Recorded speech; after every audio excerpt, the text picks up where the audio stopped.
Hello and good morning, students of class 12th.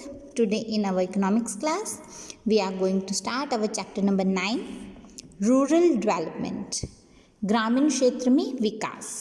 ठीक है, देखिए challenges of rural development. Rural development के लिए मतलब ग्रामीण क्षेत्र में विकास के लिए हमारे सामने क्या क्या समस्याएं हैं. पहले तो ये कि ग्रामीण क्षेत्र में जो हम विकास करना चाह रहे हैं उसमें आने वाली मेन प्रॉब्लम्स क्या क्या हैं. ठीक है, what does rural development means. Simple words में it means an action plan. It is an action plan which helps in the social and economic growth of rural areas. Okay, जो social और economic दोनों level पर rural areas में development का काम करें.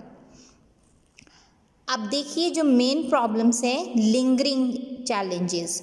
Lingering challenges कौन से होते हैं? लिंगरिंग चैलेंजेस बेटा वो चैलेंजेस होते हैं जिस पर काफ़ी टाइम से काम नहीं किया गया. ठीक है, काफ़ी टाइम से वो सेम चैलेंजेस हमारे सामने आए जा रहे हैं और उनके ऊपर वर्क नहीं हुआ है. रुके हुए जो चैलेंजेस हैं जिसको अभी काम करके अभी उनको मतलब कोप अप करके उनको ख़त्म करना ज़रूरी है. वो कौन कौन से चैलेंजेस हैं? Rural credit.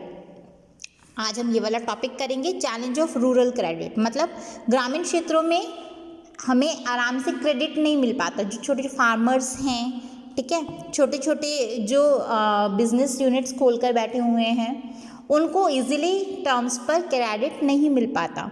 तो आज हम इसी के बारे में पढ़ेंगे. बाकी जो चैलेंजेस हैं उसको हम धीरे धीरे करेंगे इस चैप्टर के साथ ही कंप्लीट.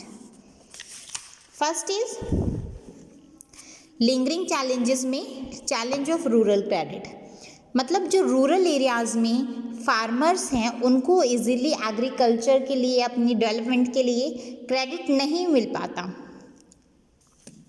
उन्हें फार्मिंग एक्टिविटीज़ के लिए क्रेडिट इजी टर्म्स में नहीं मिल पाता. अगर मिलता भी है तो कैसा मिलता है? Yes, high rate of interest में मिलता है. ये किस वजह से है? दो वजह से है. पहली चीज़, जो रूरल की फैमिलीज़ हैं, फार्मिंग फैमिलीज़ हैं, वो ज़्यादातर स्मॉल और मार्जिनल लैंड की होल्डर्स हैं.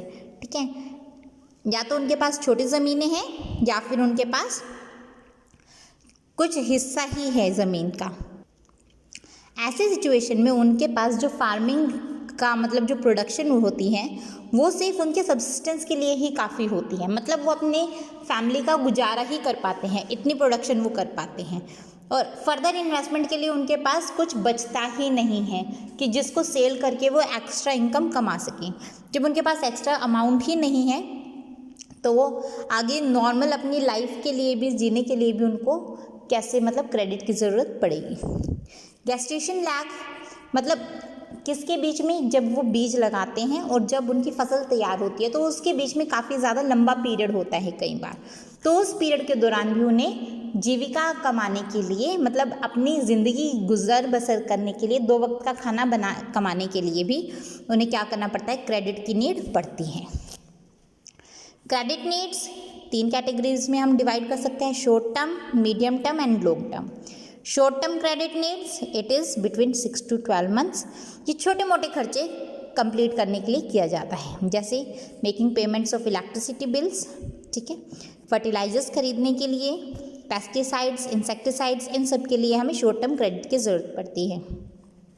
मीडियम टर्म क्रेडिट हमें 1 साल से लेके 5 साल तक, 1 साल से लेके 5 साल के बीच में जो हम क्रेडिट की नीड होती है हमारी, किसके लिए चाहिए होती है? Purchase of machinery, construction of fences. Fences होते हैं बाड़ जो बनाते हैं, बाड़े जो बनाते हैं ना, खेतों के चारों तरफ बाड़ा बनाते हैं जिससे जो बाहर के पशु हैं वो खेत में एंट्री ना कर सकें. डिगिंग द वेल, कुआं खुदवाना, इस तरह की सिचुएशन के लिए मीडियम टर्म क्रेडिट की हमें ज़रूरत होती है. Next one long term credit. लंबे टाइम पीरियड के लिए क्रेडिट ये होता है 5 साल से लेकर 20 साल तक के लिए हमें क्रेडिट की ज़रूरत होती है. For the purchase of land, हमें लैंड खरीदनी है, ठीक है, कोई इम्प्रूवमेंट करनी है एग्जिस्टिंग लैंड में, उस पर कोई घर बनाना है, कोई दुकान खोलनी है या इस तरह से कोई चीज़ हमें एक्स्ट्रा उसमें अमाउंट में हमें कुछ डेवलपमेंट करना है तो उसके लिए हमें लॉन्ग टर्म क्रेडिट की ज़रूरत पड़ती है. देखिए क्रेडिट रिक्वायरमेंट 2 तरह से हो सकती हैं. एक तो ये 3 कैटेगरीज में थी. एक है प्रोडक्टिव और अनप्रोडक्टिव। प्रोडक्टिव नेचर की रिक्वायरमेंट है उसमें हम फार्मिंग से रिलेटेड मतलब प्रोडक्शन से रिलेटेड हमारी रिक्वायरमेंट रहेगी। Unproductive it will be related to the consumption activity. ठीक है, प्रोडक्टिव जो हमारी रिक्वायरमेंट है वो प्रोडक्शन एक्टिविटी से रिलेटेड होगी, अनप्रोडक्टिव हमारी कंजप्शन एक्टिविटी से रिलेटेड होगी। Next is sources. मेनली दो तरह के सोर्सेज हैं, इंस्टीट्यूशनल एंड नॉन इंस्टीट्यूशनल। देखिए institutional and non institutional. First of all non institutional sources. Non institutional ये किसी इंस्टीट्यूशन से रिलेटेड नहीं होते। लैंडलॉर्ड्स हो गए, ठीक है, ज़मींदार वगैरह, विलेज ट्रेडर्स जो गांव में व्यापारी हैं वो लोग, मनी लैंडर्स जिनका काम ही क्या करना है, मनी लैंड करना है, वो सब किस में आते हैं, non institutional rural credit categories में आते हैं। इनका काम क्या है, इनका काम है एक सीमित मतलब एक इन्होंने फिक्स रेट ऑफ इंटरेस्ट किया होता है, उसके ऊपर ही ब्याज पे क्या देते हैं, लोन प्रोवाइड करते हैं। ठीक है, नॉन इंस्टीट्यूशनल जब फर्स्ट 5 ईयर प्लान्स था 93% जो फार्मर्स थे वो नॉन इंस्टीट्यूशनल सोर्सेज पर ही डिपेंड करते थे। लेकिन धीरे धीरे क्या हुआ, जैसे जैसे 5 ईयर्स प्लान्स बने और धीरे धीरे डेवलपमेंट हुई रूरल क्रेडिट में तो इनकी परसेंटेज घट गई, इंस्टीट्यूशनल सोर्सेज ने उसकी जगह ले ली। इंस्टीट्यूशनल सोर्सेज में कौन कौन से आएंगे, government, cooperative society, commercial banks and regional rural banks. Starting में फर्स्ट 5 ईयर प्लान के दौरान सिर्फ 7% था जो इंस्टीट्यूशनल सोर्सेज से क्रेडिट हम ले सकते थे। आज कितना है, 66% एरिया इसने कवर कर लिया है इंस्टीट्यूशनल सोर्सेज ने रूरल क्रेडिट को प्रोवाइड करने के लिए, रूरल एरिया में डेवलपमेंट करने के लिए। अब देखिए इसके अंदर कुछ इंपॉर्टेंट इंस्टीट्यूशंस दी हुई हैं। First one is cooperative credit society. इनका मेन मकसद क्या है, इन सोसाइटीज़ का मेन मकसद है क्रेडिट फैसिलिटी प्रोवाइड करना टू द रूरल एरियाज। ठीक है, आज के टाइम में 16 से 17% rural credit cooperative credit society के द्वारा ही दिया जाता है। इसका एक और मकसद है, दे ऑल्सो प्रोवाइड गाइडेंस भी देते हैं, इंफॉर्मेशन भी प्रोवाइड करते हैं related to the agricultural activities. Okay, ये किस वजह से बनाई गई थी, इनका मेन मकसद था एक तो टाइमली और जल्द से जल्द और टाइम रहते रूरल एरिया में क्रेडिट फैसिलिटी प्रोवाइड करना, फार्मर्स को क्रेडिट देना। दूसरा, मनी लैंडर्स को बिल्कुल हटा देना, क्यों, वो ज़्यादा ब्याज पे कम पैसा देते थे। ज़्यादा से ज़्यादा क्रेडिट फैसिलिटी सभी मतलब देश के सभी क्षेत्रों में, ठीक है, चाहे वो बैकवर्ड हो, चाहे रूरल हो, चाहे किस भी एरिया हो, उसमें क्रेडिट फैसिलिटी प्रोवाइड करना। Next one, state bank of India, the other commercial banks. State bank of India और दूसरे कमर्शियल बैंक्स, उनका काम क्या था, एक तो इनका काम था कि जो कोऑपरेटिव क्रेडिट सोसाइटीज़ थी उनको ये क्या करते थे, फाइनेंशियल असिस्टेंस प्रोवाइड करते थे। और साइड बाय साइड ये जो हमारे मनी लैंडर्स थे उनकी बिल्कुल ही जो प्रथा चली आ रही थी मनी लैंडिंग की, उसको ख़त्म करना और रूरल एरियाज़ में, बैकवर्ड एरिया में ज़्यादा से ज़्यादा क्रेडिट फैसिलिटी प्रोवाइड करना। ओके,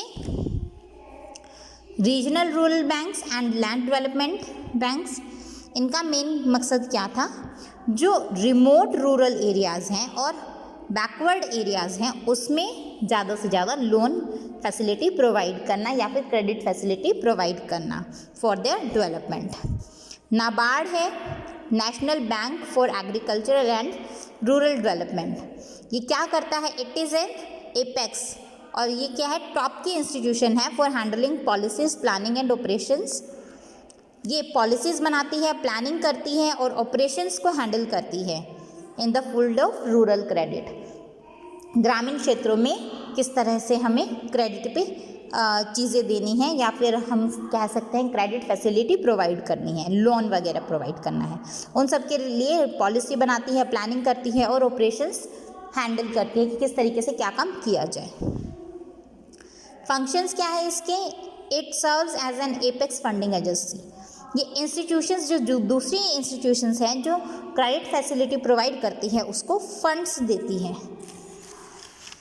पैसा देती हैं। नेक्स्ट, क्रेडिट डिलीवरी सिस्टम को इम्प्रूव करने के लिए अलग से अच्छे अच्छे उपाय निकालती हैं रूरल एरियाज़ के लिए।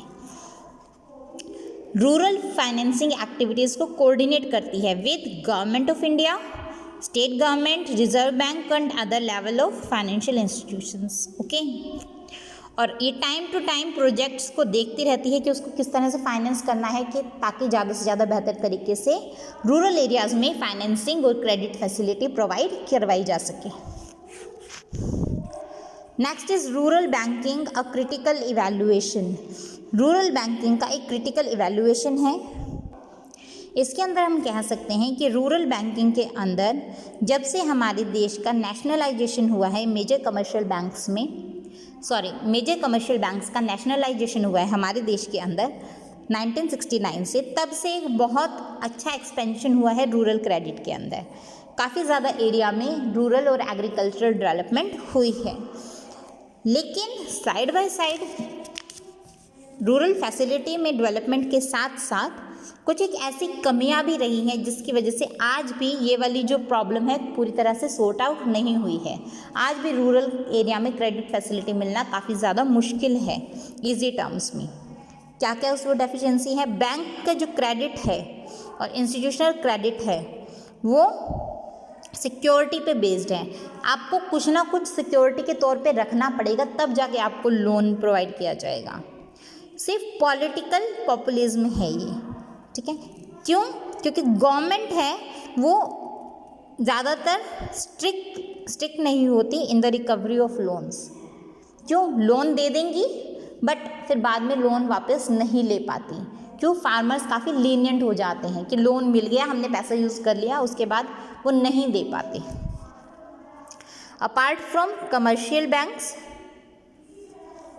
बैंक्स से अलग जो ज़्यादातर फाइनेंशियल इंस्टीट्यूशंस हैं वो अपनी फ्यूचर की सेविंग इकट्ठा करने के लिए फार्मर्स को ज़्यादा वो नहीं कर पाई कि फ्यूचर के लिए आप सेव करो, इसके लिए ज़्यादा प्रमोट नहीं कर पाई। तो ये कुछ एक ऐसी चीज़ें हैं जिसकी वजह से आज भी जो रूरल बैंकिंग है, रूरल एरियाज़ में जो क्रेडिट फैसिलिटी प्रोवाइड करने का जो सिस्टम है वो काफ़ी ज़्यादा लो है और इतना ज़्यादा जितना डेवलप होना चाहिए था उतने ज़्यादा लेवल पे ये डेवलप नहीं हुआ। Okay, so this is your challenge of rural credit in rural areas. Tomorrow we will do the next challenge of agricultural marketing or you can say rural marketing. Okay, तो आज के लिए आपका जो वर्क है that is rural banking का critical evaluation. After that इनमें जो इंस्टीट्यूशनल और नॉन इंस्टीट्यूशनल सोर्सेज थे उसका कंप्लीट डिटेल में analysis and challenge of rural credit का complete short term, medium term and long term all the categories of rural credit. Okay, ये पूरा का आपको नोट्स अपनी फेयर नोटबुक में बनाने हैं। कुछ भी ऐसी चीज़ें जो आपको नहीं क्लियर हुई है उसके बारे में पूछना, और कभी भी किसी भी वीडियो में कोई भी दिक्कत आए तो आप साइड बाय साइड मैसेज करके भी इसके बारे में पूछ सकते हैं। ठीक है, so that's all for today. Thank you बेटा।